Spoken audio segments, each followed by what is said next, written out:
మౌని అమావాస్య. ఆ రోజు పంచగ్రహ కూటమి కూడా. మంచి రోజు, చెడ్డ రోజు. మౌని అమావాస్య, పంచగ్రహ కూటమి కూడా మంచి రోజు, చెడ్డ రోజు. 2026లో మౌని అమావాస్య జనవరి 18న జరుపుకుంటారు. అమావాస్య తేదీ జనవరి 18 తెల్లవారుజామున 12 గంటల 3 నిమిషాలకు ప్రారంభమై జనవరి 19 తెల్లవారుజామున 1 గంట 21 నిమిషాలకు ముగుస్తుంది. ఉదయ తిథి ప్రకారం ఈ పండుగ జనవరి 18న జరుపుకుంటారు. మౌని అమావాస్య రోజున చేయవలసిన పనులు: బ్రహ్మ ముహూర్తంలో నిద్రలేచి ముందుగా భూమాతకు నమస్కారం చేయాలి. ఎవరితో మాట్లాడకుండా కాలకృత్యాలు తీర్చుకొని స్నానం చేసి సూర్య నమస్కారాలు చేయాలి. ఆ తర్వాత దగ్గరలో కృష్ణ, గోదావరి లాంటి పుణ్యనదులు ఉంటే నదీ తీరంలో స్నానం చేయాలి. అవకాశం లేకపోతే ఇంటి దగ్గరే పంపు దగ్గర కానీ నుయ్యి దగ్గర కానీ స్నానం చేయాలి.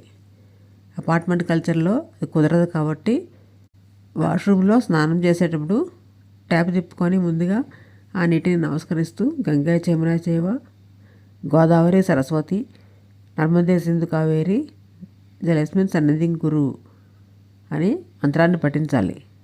అప్పుడు స్నానం చేయాలి. సబ్బు కానీ షాంపూ కానీ వాడకూడదు.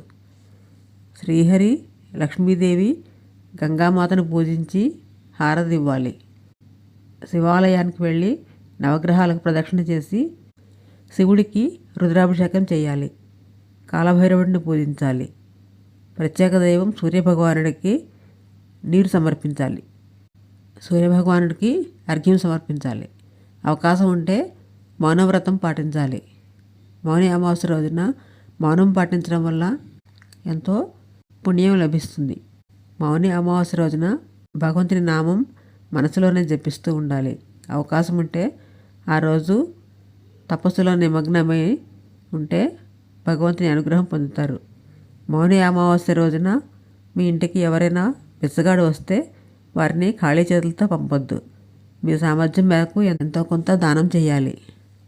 తరువాత పితృదేవతలకు వారి పేర్లు చదువుతూ 3 సార్లు నువ్వులు నీళ్లు కలిపి తర్పణాలు వదలాలి.